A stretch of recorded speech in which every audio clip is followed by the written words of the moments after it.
Hi, this is Bethany Burns and April Choi. Today we'll be showing you how to do a backwards overhead crack. This is what it looks like from the front, from the side, and from behind. Now, what makes this a backwards overhead crack rather than the forwards overhead crack or the reverse overhead crack that we have done in previous videos? If you take a walking example, if I tell someone to walk forward, this is what you would do. Now, if I tell you to walk in the other direction, what you'll probably do is reverse or turn around, and again, you'll be walking forward.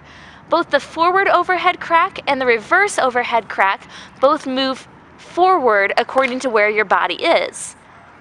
Now, if I told you to walk backwards, instead, you would actually move your body backwards, but not in the way that your face is pointed to. So if you have a backwards crack, the hand will move backwards and it will crack behind your head. This does make it a much scarier crack to learn and to do because the crack is actually coming towards your face. If you feel safer wearing goggles or glasses, that's probably a very good idea, especially when first learning this crack. Now, to actually learn the backwards overhead crack.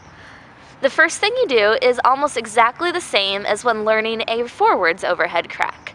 Go ahead and do a circle crossing your body and leave your hand up and out so your thumb will point straight out from your body. Good. Once we have that hand position, go ahead and put a little more speed onto your whip so we'll actually continue going around until it crosses over the handle and create a loop.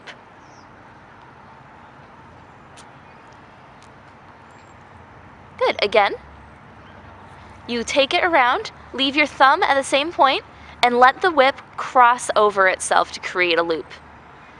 If you try and do this crack early, and don't get a full loop, then it'll be in front of your body when you try and push it backwards, and will probably hit you in the face. If you go ahead and create a full loop, it will cross over itself, but it will also cross over your arm and will be on the opposite side of your body. So then when you push backwards, nothing is in its way and it will travel down the whip and make a crack.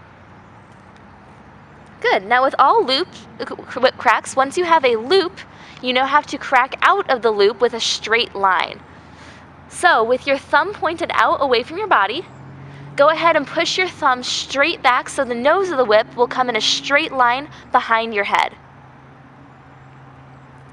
If the straight line goes a little bit towards the outside shoulder rather than straight behind you, that's okay. It's still a backwards crack.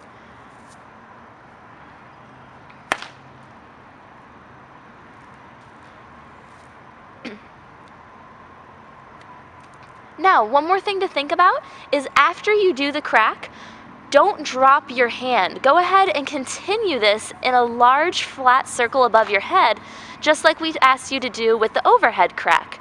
This is because eventually you can learn a reverse backwards crack, and it'll be much easier to do if you already have the muscle memory of continuing in a circle after the crack.